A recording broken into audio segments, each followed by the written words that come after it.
Retour sur le plateau du jeudi anthropologie, nous sommes toujours avec Nusere Kalala Omotunde. En première partie, on parlait justement de Thomas Sankara, de ses actions pour le Burkina Faso, mais aussi du rayonnement de la philosophie politique de cet homme. Et maintenant, on va passer dans le vif du sujet avec Monsieur Omotunde, à savoir la spiritualité africaine. C'est quoi, Monsieur Omotunde?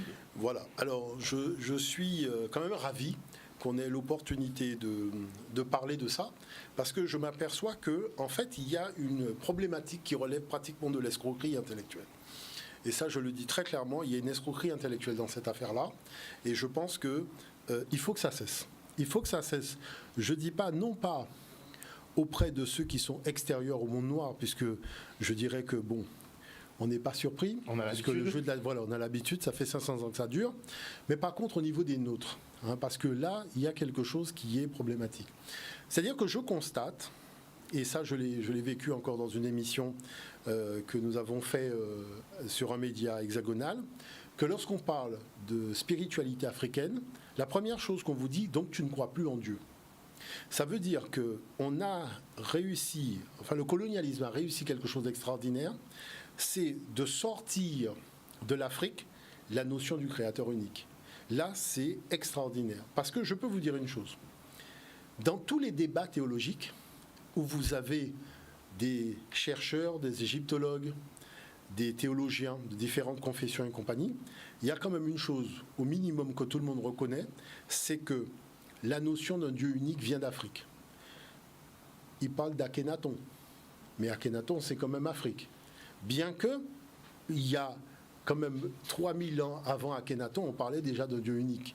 Et tous les textes parlent d'un Dieu unique. Mais au moins, il y a cette convention-là qui consiste à dire que le premier qui a ouvertement parlé d'un Dieu unique, c'est Akhenaton. Donc on ne devrait pas dire que la notion de Dieu est extérieure à l'Afrique. Bon, déjà. La deuxième chose qui est importante dans cette affaire, c'est qu'on a pris comme base le soleil. Et il y a un seul soleil dans le ciel, donc la chose, c'est que c'est la lumière du monde, oui, mais elle est unique. Donc il n'y a pas eu de polythéisme africain. Et là, je tiens quand même à être relativement précis. La tradition africaine, nous l'avons définie, et ça c'est le professeur Bilolo, en disant qu'il ne s'agit pas de polythéisme, il ne s'agit pas de monothéisme, il s'agit de mono-originisme. Voilà, c'est-à-dire c'est le mono-originisme. Donc la case du polythéisme qui était celle de l'antique tradition des Sémites, ne nous concerne pas. Parce que nous n'avons pas eu de conflit entre tel Dieu. Tout le monde a adhéré à l'idée que la manifestation du Créateur dans la création, c'est le soleil, qui se manifeste à travers toute sa création, et qu'à partir de là, il est l'unique. Bon. Et la deuxième chose, est-ce qu'on peut parler de monothéisme? Non. Nous, c'est le mono-originisme, et je vais prendre le temps de l'expliquer simplement. La première chose qu'il faut savoir, c'est que dans la tradition africaine, Dieu est androgyne, c'est-à-dire il est femelle et il est mâle. C'est pour ça qu'on dit la mère père primordial. Il faut savoir que sur le plan scientifique, quand un embryon naît, au départ, il n'est ni mâle ni femelle. D'accord? Et c'est tout simplement à la 8e semaine, après la 8e semaine d'ailleurs, vous vous rendez compte, après la 8e semaine, que le féminin va se dissocier tout simplement en ayant deux chromosomes X, et le masculin va faire un chromosome X, un chromosome Y. Mais on voit bien qu'au début de la gestation de la vie, tout humain est androgyne. C'est-à-dire tout humain est androgyne, c'est-à-dire qu'il a les deux. Vous voyez? Et la chose, c'est que le féminin a cette emprise relativement importante. Donc lorsque nos ancêtres disent que le Créateur est à la fois mère et père primordial, la science leur donne raison. D'accord? Donc ça, c'est la première chose. La deuxième chose qu'il faut savoir, c'est que nos ancêtres disent que le Créateur est à l'origine de tout, mais dans tout ce qu'il a créé, il a placé une parcelle divine de lui-même. Il est le seul à être la totalité. Tout le reste n'est que parcelle, c'est-à-dire l'être humain est une parcelle de la totalité divine. D'accord? Mais cette totalité divine possède, je dirais, le cœur énergétique, ce qu'on appelle le fluide énergétique qui anime la totalité de la création. Et donc, ce fluide énergétique, chaque être possède un millième de ce fluide énergétique. D'accord? Et donc, à partir de là, que ce soit le monde végétal, le monde animal, le monde minéral, le monde humain, peu importe ce que vous voyez comme monde, vous allez constater toujours une chose, il y a toujours de l'énergie, il y a toujours de la vibration. Et cette énergie, cette vibration, prenons la mécanique quantique. Qu'a révélé la mécanique quantique? La mécanique quantique a dit que comme tout est issu du même placenta, c'est-à-dire le noyau du Big Bang, et tout s'est dissocié depuis le Big Bang, on constate que tout ce qui existe a quand même un fluide qui revient vers le point originel du Big Bang. Donc ce qui montre bien que quand on parle de fluide énergétique, la théorie quantique et de physique du Big Bang retient qu'effectivement il y a de l'énergie dans tout, mais que cette énergie tend dans son origine toujours vers le point originel qui est le Big Bang. Donc je dirais jusque-là, on n'a fait que de la science. Et ça, c'est très important. Parce que je dirais que à partir de là, on a considéré que le Créateur a créé l'homme et la femme. Il n'y a pas de dissension entre l'homme et la femme. C'est-à-dire, il y a une complémentarité qui s'exprime pour tout simplement donner la vie. Mais la femme, il n'y a pas d'interdit de la femme dans la société. C'est-à-dire qu'il faut savoir qu'en Afrique, il y a toujours eu des reines. Il y a eu des femmes qui ont été chefs des armées. Il y a eu des femmes qui ont été chefs religieuses.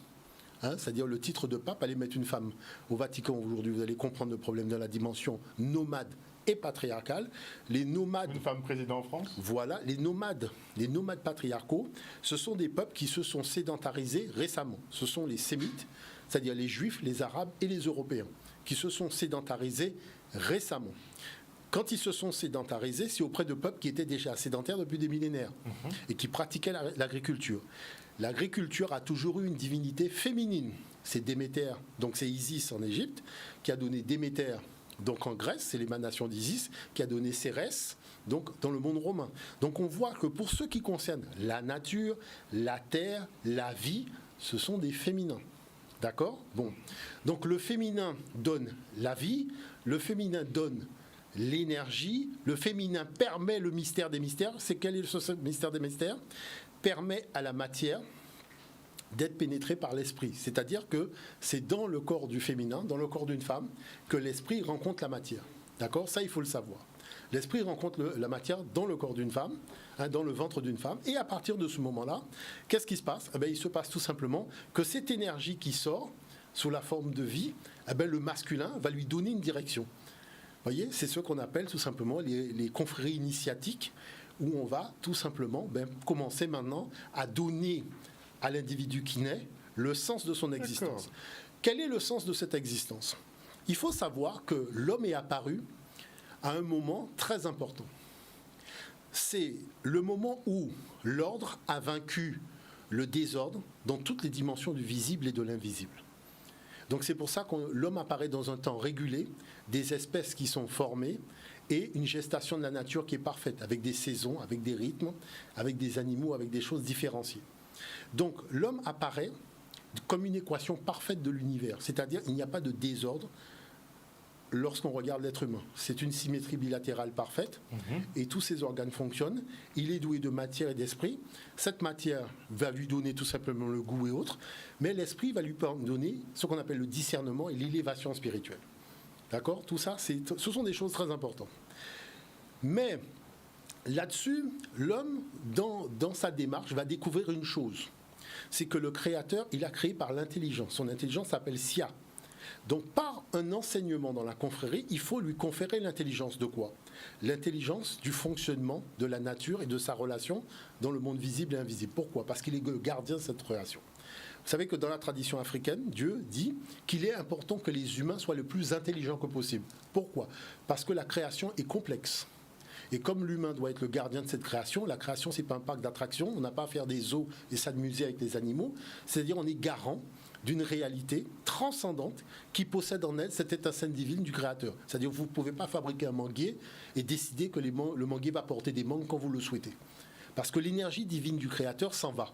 Vous avez des mangues, oui, mais il n'y a plus d'énergie divine du Créateur à l'intérieur.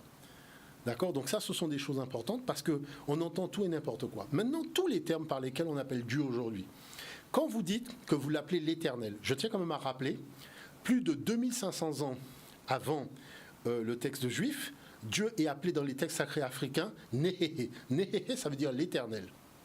D'accord ? Quand on dit Nepet, ça veut dire le Seigneur du ciel. Nisutiri Empet, le royaume de Dieu est au ciel. C'est-à-dire, il faut apprendre à lire les Medunechea, les hiéroglyphes, et à voir ce qui est écrit. Quand il dit je suis le Seigneur Tout-Puissant, tout ça, ça vient de l'Égypte. Je suis le Créateur Imta. Donc, il ne faut pas venir. Quand on dit Amen, Amen, c'est le nom de Dieu en Afrique. Il faut le savoir. Amen, c'est le nom de Dieu.